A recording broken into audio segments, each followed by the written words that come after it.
Baik, Assalamualaikum warahmatullahi wabarakatuh. Ini berhubung saya juga mungkin ya bagian dari Sobat Ngarit ya. Karena saya juga mengikuti perkembangan Yun dan Fauzana.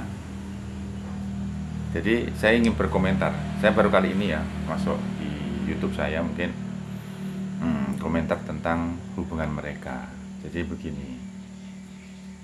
Dari awal aku sudah mengira bahwasanya awalnya sih saya tidak mungkin begitu ya. Tapi begitu melihat keseriusannya Fauzana waktu itu kan, jadi kayak apa ya istilahnya, mantep lah bahwa mereka akan bersatu. Namun dengan seiring berjalannya waktu, ya saya acungi jempol untuk Mas Iyunnya.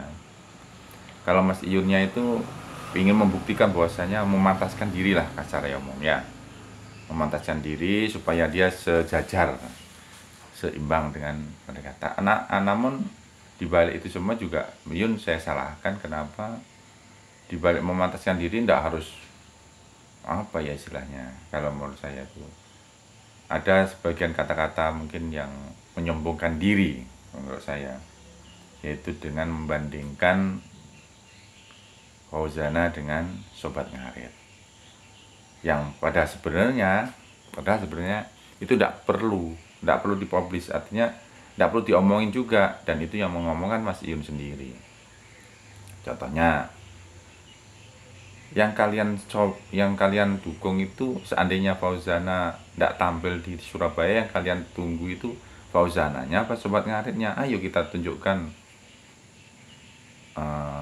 kekompakan kita, bahwa Sobat Ngarit itu tanpa Fauzana juga bisa.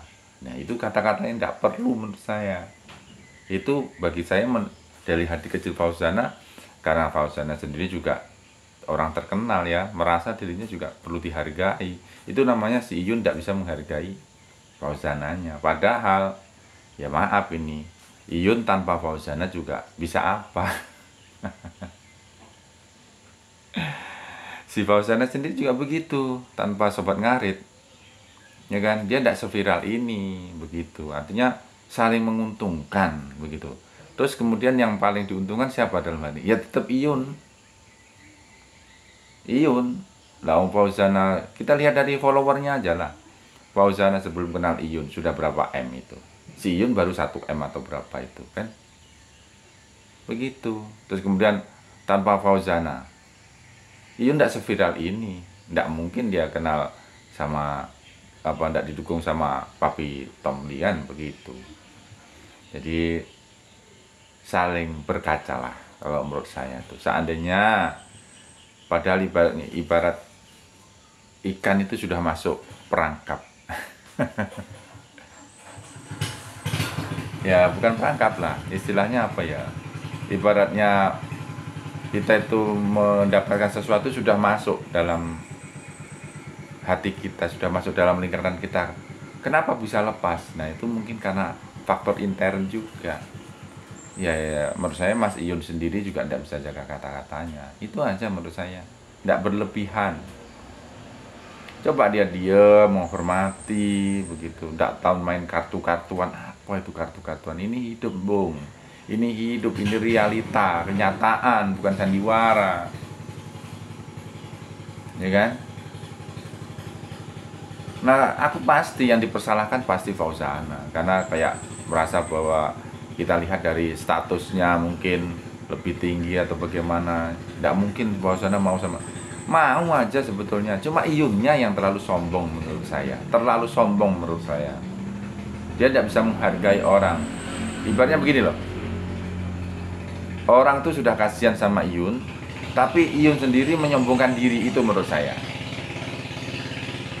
merasa diri paling hebat. Kalau menurut saya bisa mengendalikan segalanya.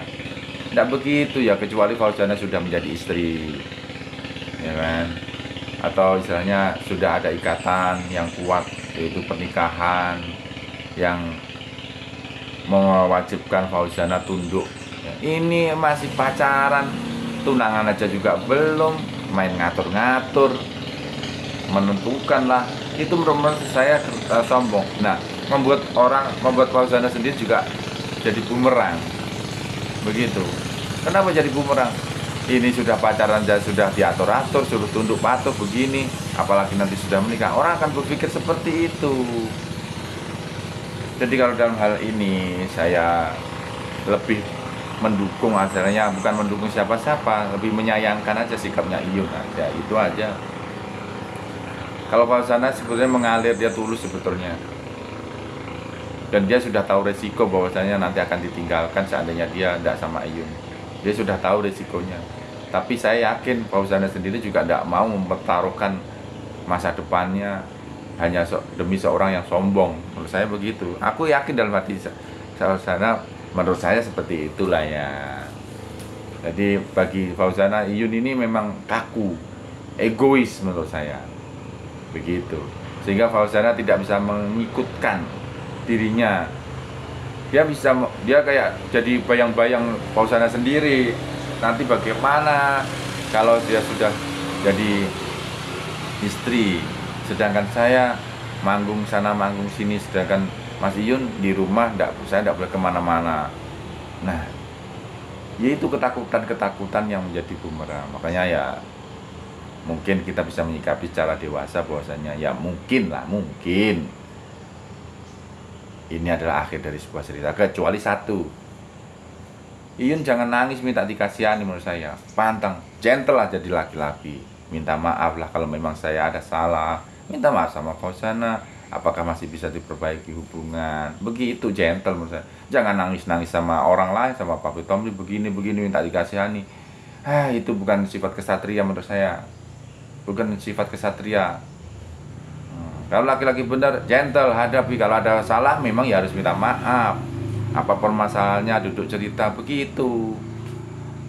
Bukan, sudahlah, saya tidak mau ngomong banyak. Tapi yang jelas, saya tetap ya dukung semuanya. Sobat Ngarit tetap dukung, Fauzana juga dukung.